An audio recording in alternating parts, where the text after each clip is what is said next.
ஓம் நம சிவாய குருவல்க குருவே துணை ஆன்மீக நண்பர்களுக்கு வணக்கம். இன்றைக்கி நம்ம இந்த வீடியோ பதிவில் பார்க்க போகிற தகவல் என்ன சொல்லி கேட்டிங்கன்னா, கள்ளக்காதல் மற்றும் தகாத உறவை பிரிக்கக்கூடிய ஒரு சக்தி வாய்ந்த பிரிவு முறையை பற்றி தான் நான் இந்த வீடியோ பதிவில் முழு விளக்கத்தோடு சொல்ல போகிறேன்.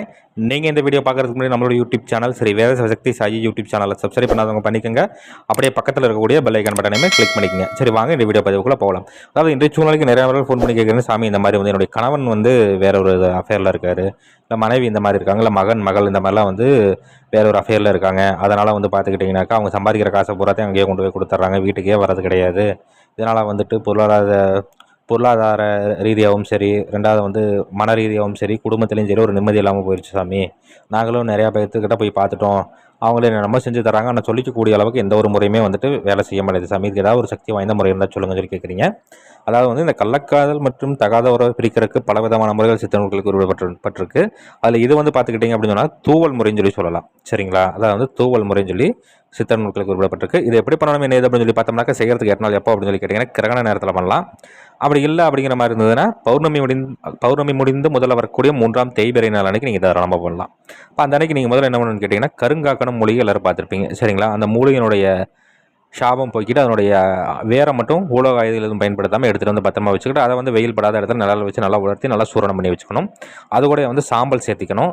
அதேமாதிரி பாலடைஞ்ச வீடு, சரிங்களா, பாலடைஞ்ச வீடு ஏதாவது இருந்ததுன்னா அந்த பாலடைஞ்ச வீட்டிலேருந்து இருக்கக்கூடிய அந்த மண்ணை வந்துட்டு நீங்கள் ஒரு கைப்பிடி அளவு மண்ணை வந்து எடுத்துகிட்டு வந்து அதையும் வந்து அதோட சேர்த்துக்கணும். சரிங்களா? அதோட சேர்த்துட்டு இது கூட வந்து என்ன சொல்லி கேட்டிங்கன்னா, திருகளிச்சாறு இதையும் வந்து விட்டு நல்லா வந்து மெழுகு பதத்தில் அரைச்சி இதை வந்துட்டு நல்லா நல்லா நல்லா கலந்துடணும். சரிங்களா? மெழுகு பதத்தில் இருக்கிற மாதிரி நல்லா கலந்து அதை வந்து எடுத்து வெயில் படாத இடத்துல நிழலில் உலர்த்தி மீண்டும் எடுத்து அதை வந்து நல்லா இடித்து பொடி மாதிரி செஞ்சு நல்லா ஜலிச்சு எடுத்து பத்திரமா வச்சுக்கிட்டு ஒரு சுத்தமான இடத்துல பீடம் அமைக்கணும்.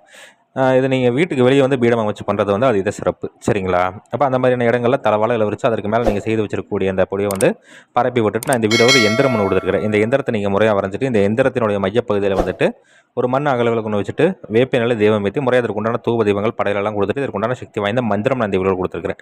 இந்த மந்திரத்தை வந்து உச்சோடனம் கொடுக்கணும். இப்போ கிரகண நேரத்தில் பண்ணுற மாதிரி தான் கிரகண நேரம் முடிகிற வரைக்கும் மந்திர உச்சோடனம் கொடுக்கலாம். இதை நீங்கள் பௌர்ணமி முடிந்து முதல்ல வரக்கூடிய 3ஆம் தேய்பிறை நாளைக்கு நீங்கள் பண்ணுற மாதிரி இருந்ததுன்னா அமாவாசை வரைக்கும் நீங்கள் இந்த பூஜைகள் செய்கிற மாதிரி இருக்கும். அந்த மாதிரி பூஜைகள் செய்து ஒரு வெண்பூசணிக்காயை சுற்றி உடச்சி போட்டுட்டு நீங்கள் முறையாக வந்து அந்த இது செஞ்சு வச்சுருக்கீங்க, அந்த சூரணம் பொடி மாதிரி செஞ்சு வச்சுருக்கீங்க இல்லையா, அந்த பொடியை வந்து எடுத்துகிட்டு போயிட்டு சம்மந்தப்பட்ட நபர்கள், சரிங்களா, யாரை விட்டு பிரியணுமோ அவங்களுடைய வீட்டு வாசல்லையோ இல்லை அவங்க வந்து போகிற வர பாதையிலையோ, சரிங்களா, அவங்க வந்து மிதிக்கிற மாதிரி இருக்கணும். அந்த மாதிரியான இடங்களில் வந்துட்டு இந்த மந்திரத்தை வந்து 9 தடவை சொல்லி தூவி விட்டுட்டு வந்துட்டீங்க அப்படிங்கிற பட்சத்தில் அவங்க வந்து அந்த வழியாக போகும்பொழுது அதை மிதிச்சுட்டு போகும்போது இதில் நீங்கள் வந்து ஆவணப்படுத்தி வச்சுருக்கக்கூடிய அந்த தேவதையானது வந்து அவங்க மேலே ஏறிக்கிட்டு அவங்களுடைய மனதை மாற்றி அவங்களுக்குள்ளே பிரிவினை உண்டாக்கி ஒருத்தருக்கு ஒருத்தர் வந்து பேரை கேட்டாலே ஆகுங்கிற அளவுக்கு கொண்டு போய் விட்டுன்னு சொல்லி சித்த நூல்கள் குறிப்பிடப்பட்டிருக்கு. இதை முறையாக தக்கன குருமால்கிட்ட ஆலோசனை பண்ணிட்டு செய்து பலனடைஞ்சு பாருங்கள். நன்றி. மீண்டும் வேறு ஒரு நல்ல தகவல் கொண்ட வீடியோவில் உங்களை சந்திக்கிறேன். அதுக்கு முன்னாடி நம்மளோட யூடியூப் சேனல் சரி வேத சிவசக்தி சாயி யூடியூப் சேனலை சப்ஸ்கிரைப் பண்ணாதவங்க பண்ணிக்கோங்க. அப்படியே பக்கத்தில் இருக்கக்கூடிய பெல் ஐக்கான் பட்டனையுமே கிளிக் பண்ணிக்கோங்க. சரி, நன்றி, வணக்கம், வாழ்க வளமுடன். ஓம் நம சிவாய குருவல்க குருவே துணை.